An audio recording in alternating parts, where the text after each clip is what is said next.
The Harvard Law School class of 1956 had 500 students.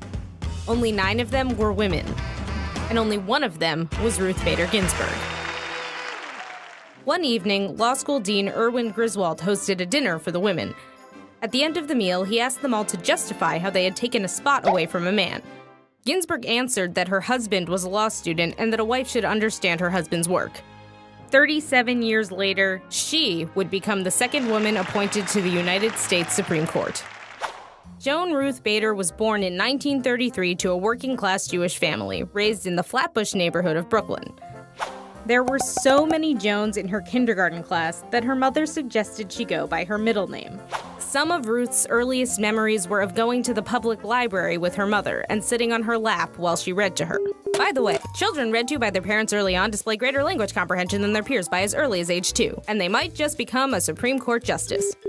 As a teenager, Ginsburg edited her high school newspaper and twirled batons for the school's pep club.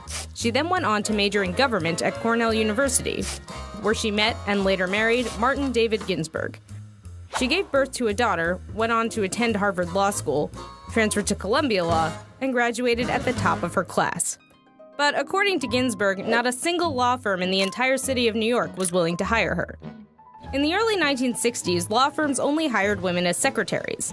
But after some advocacy from one of her law professors, Ginsburg was hired to clerk for Judge Edmund L. Palmieri. She then joined the Columbia Project on International Civil Procedure and went on to teach at Rutgers and Columbia, where she became the first tenured female faculty member in the school's history. She became heavily involved in women's rights, directing the women's rights projects of the American Civil Liberties Union during the 1970s and arguing several landmark gender discrimination cases in front of the U.S. Supreme Court.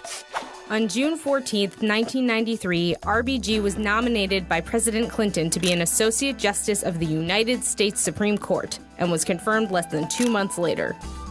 As a Supreme Court justice, RBG has garnered a reputation for pointed, powerful, and sometimes scathing dissents. And in her opinion, she has been a staunch supporter of women's rights and has opposed discrimination in all its forms, making her an inspiration to women and girls around the globe.